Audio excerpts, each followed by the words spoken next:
What's up, Cabo family? I am going to tell a little story today. First, pretty busy. Peak season is here. Yesterday, 2 deals on the table. I'm actually going to go out to a development we have in San Jose and experimenting with a little bit of influencer marketing. So going to be promoting a project that we're representing, but just trying new things. But I want to tell kind of like a horror story so this doesn't happen to other people. And I'm going to keep the details a little vague just because I'm working with this client still. So it's clients from California. This was earlier this year. They reached out. This is going to be a beach community above Cabo. And they wanted to buy a condo. So they basically, hey, this is like the area we want. This is the condo we want to look at. So we toured it, did the offer, got the price we wanted, boom, boom, right?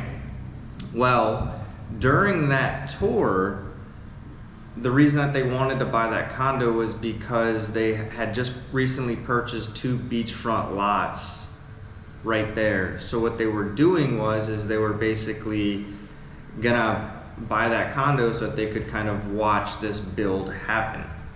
Now, I found it a little weird that they had used another agent for that, right? I figured that agent might have been the one to buy them the condo, right? But I didn't say anything about it. I'm not gonna turn down business, right? And we ended up representing them well on this transaction, although it was not a difficult one.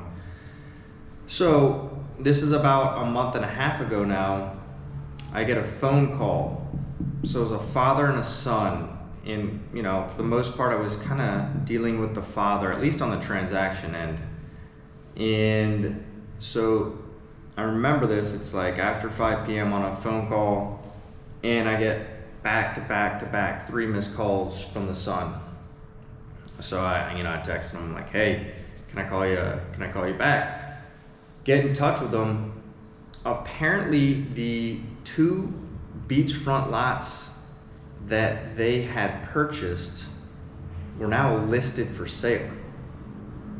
And he's like, Fletcher, what's going on? And I was like, that's kind of weird, right? So I started asking him questions, and sure enough, there was no survey done on the land, right? That's a requirement at our company.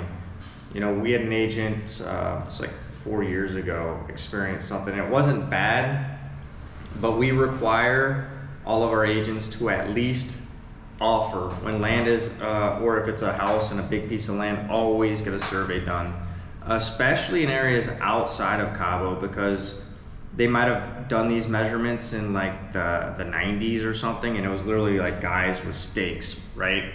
And now you kind of have like this geospatial, technology where it gets it.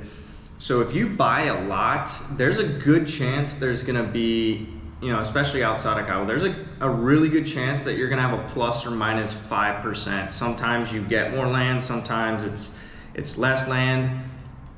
But the whole point is you need to get a survey done, and it's not expensive. If you're gonna build and there's contours, you're going to want to get a topographic done, all that type of stuff, right?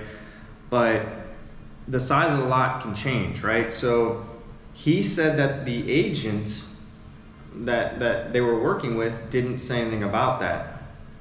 So after a little bit of back and forth, come to find out they actually purchased 2 third-row lots, and then it's talk about, oh, we're luring up, we're gonna go after both agencies. By the way, this was all Americans involved: American buyers, American sell side agent, and American buy side agent, right?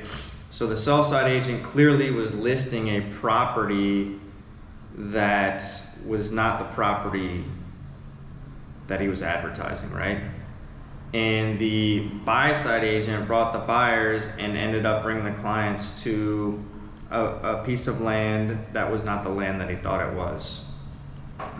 Now, with that being said, I mean, good luck getting into litigation here. It's not really something that's gonna transpire, and if it does, it'll be very lengthy.